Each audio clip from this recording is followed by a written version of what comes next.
Hello friends, good evening. Welcome to our channel. Stay charted, stay updated.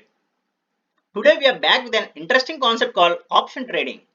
Option platforms account for a significant part of derivative market, particularly in India. Nearly 80% of derivatives traded are options and the rest is attributable to futures market. Here is a quick recap of the history of Indian derivative markets.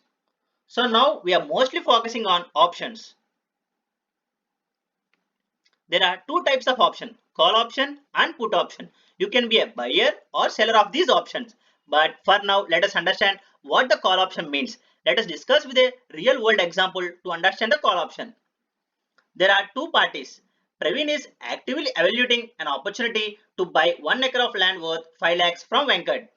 Praveen has come to know that in next 6 months a new highway project is likely to be sanctioned near the land. If highway indeed comes up, the valuation of the land is bound to increase and therefore Praveen would benefit from investment in land. What should Praveen do?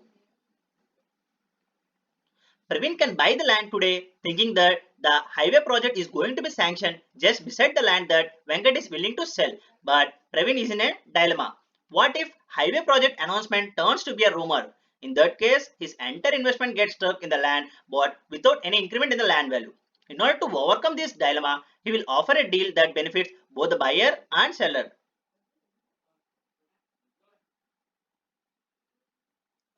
Praveen pays an upfront fee of rupees 1 lakh today. Why he is paying an upfront fee? By paying an agreement fee of rupees 1 lakh, Praveen is binding Venkat into an obligation to lock the land for him for the next 6 months and also fixing the sale price of the land based on today's price, that is rupees 5 lakhs, which means irrespective of the land price after 6 months, Praveen gets a right to buy the land at today's price of rupees 5 lakhs. Now, after initiating this agreement, both Praveen and Venkat have to wait for next 6 months to figure out what would actually happen. Clearly, the price of land will vary based on the outcome of highway project, which is uncertain as of now. What if highway news turns to be a rumor? If highway news turns to be a rumor at the end of 6 months, Praveen does not want to buy the land and he has a right to say no to Venkat. But since Venkat has taken the agreement fee from Praveen, Venkat will not be in a position to say no.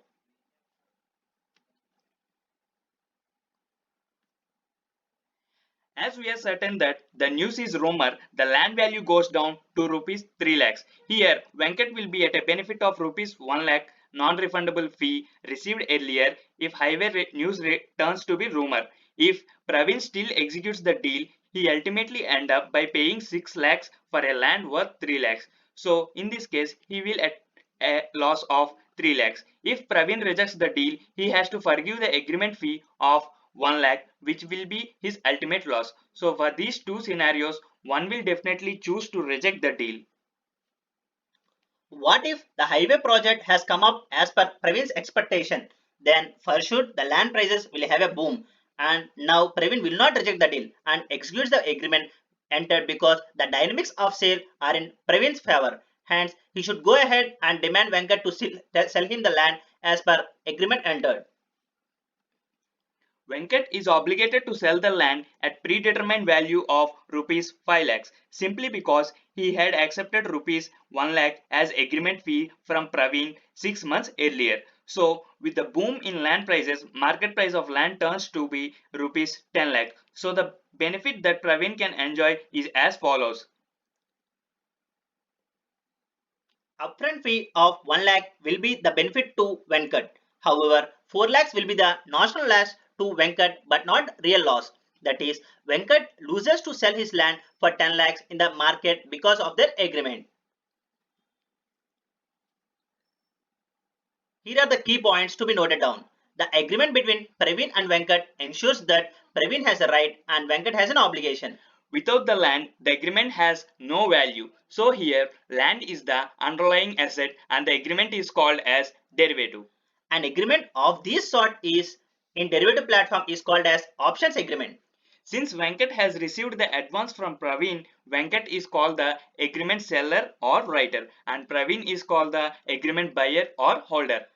The agreement is entered after the exchange of 1 lakh. Hence, 1 lakh is the price of this options agreement. This is also called as premium amount. As a thumb rule, in an options agreement, the buyer always has a right and the seller has an obligation to sell the underlying asset. Let us understand stock market perspective with a land example. Here we have taken Reliance as an example. Here on the screen we have call option data of Reliance stock, which is the underlying asset, and respect to strike prices and their premium highlighted in red color. Let us choose a call option with strike price of 1500 rupees, which is generally called as Reliance June 1500 CE in real market terms, which is highlighted in green box. Let us now compare Reliance call option with the land example. First, underlying asset in the previous land example is land, but now in Reliance example is Reliance. The lot size. It is 1 acre in our land example and 505 in Reliance case. And the expiry period in land example is 6 months, whereas in Reliance cases it is 1 month, and generally the expiry period of options and as well as futures is the last Thursday of respective month. The strike price, which is the predetermined price, it is rupees 5 lakhs in our land example and it is rupees 1500 in Reliance case, as we have seen in our previous slide. And the premium, which is called as purchase price of option. In the land example it is 1 lakh, whereas in Reliance example it is 37.9 rupees. In general, we will buy the stock in quantity we like, but in option segment, all the derivatives are traded at predetermined lot size. Lot size differs from stock to stock. Summary. If a Reliance share price moves up from current levels, then the respective premiums also get increased and one can book profits accordingly. There are many other aspects to be taken into account while trading in options. However, here we just try to bring before you an overview of call option. Here is a formal definition of a call option. The buyer of a call option has a right but not the obligation to buy an agreed quantity of particular commodity or financial instrument from the seller of the option at a certain time for a certain price. The seller is obligated to sell the commodity or financial instrument to the buyer. The buyer pays a fee called a premium for this right. Hope our attempt made you all to know about the basics of a call option. For any further doubts, please do comment and we will try to bring more details in our upcoming videos. Do like, share and subscribe. Thank you friends.